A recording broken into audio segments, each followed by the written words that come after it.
Welcome to What's the Deal Wednesday. I'm Stephanie Wilson, the Argyle Insider, and today I'm answering the question, what's the deal with the Planning and Zoning Commission? You know, this commission consists of 7 residents who are qualified voters in the town of Argyle, and I am here with Richard Spies, who's in his second year of his second term on the Planning and Zoning Commission. Yes. So, Richard, can you help us understand what exactly does P&Z do, and how is it different in terms of what the town council does? There are 3 main things that planning and zoning does. That we work on the comprehensive plan for the town, we work on the master plan, and we deal with zoning cases when they come before planning and zoning, before they go to town council. Okay. So how is your power different than the town council? Do they come to you first, or they go to everything? The planning zoning change requests come to us first, and we look at them. We make a recommendation to town council as to what they should do with the zoning change request that comes in. Okay. So what are some of the big issues that you guys have had to decide lately? So obviously density is a very big issue on a lot of projects, and just any kind of commercial type development that wants to come in. You probably heard about a hospital that may be coming into town. So that was a case that came to planning and zoning, and that will be going to town council soon. And then there's a lot of other smaller projects that come in that a lot of people don't hear about, very small zoning change requests. And then we also have a few other duties that we do to look at site plans and plats and those sort of changes. Okay. So if P&Z denies something, then what happens or doesn't happen? So if we deny something, it can still go to town council, and town council can still make a decision on it. We really just make a recommendation to town council as to what to do.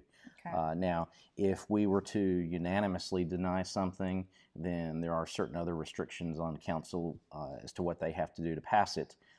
But most projects, even if we deny it, they still go to town council. Okay.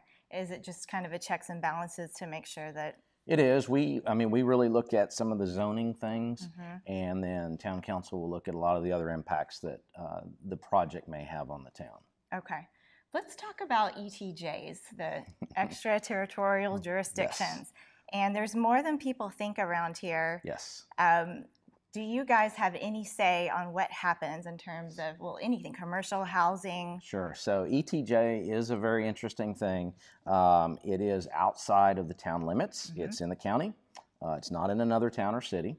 And we have certain things that we have to do with projects that come in. Really what we're doing is more of an administrative role. We look at the plats and make sure that technically they're appropriate, but we don't actually have zoning capabilities of the ETJ area. Okay, so that can be a little bit tricky. It is. You know, again, it's outside of the town, so we don't have certain regulations over that area, but we do have to look at plats and those sort of things when they come in. Okay. So what made you want to volunteer to serve on this committee and take time away from your family? So really what happened was back in 2015 and 2016 timeframe, there were several projects that came in, and I was really kind of passionate about those particular projects in a certain way, and I looked at it and said, you know, there's going to be a lot more projects coming in, and I would rather be sitting up there and having, say, 1/7 of a say on it than not really having a lot of say other than getting up and giving my opinion. So I said, you know what, I'll volunteer, and I filled out an application, and I've been doing it since 2016. Well, we really appreciate your service. So you felt that that would be more effective than just complaining on Nextdoor?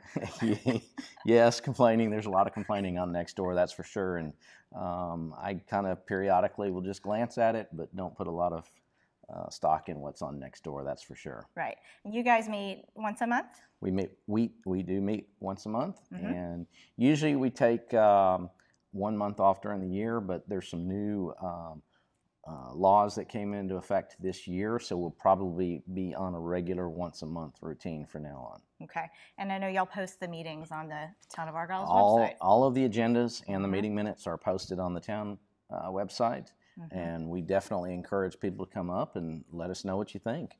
And there's actually even more opportunity to speak now with some of the new laws, because there's always a public forum at the beginning of the meeting, and you can speak on any of the items that are on the agenda. Now, if there's a public hearing coming up, we'll ask that you wait and speak on that during the actual public hearing. But all of the other agenda items that normally you did not have an opportunity to speak on, now you do. Okay. Well, good. Well, I really appreciate you being here Well, thank you, taking Stephanie. the time. It's a lot of fun. Yes, and as always, if you have questions about the Argyle area or about local real estate, I am Stephanie Wilson with Magnolia Realty right here in Argyle. I'd love to answer any questions that you have or help be a resource for you. That is your What's the Deal Wednesday. We'll see you next week.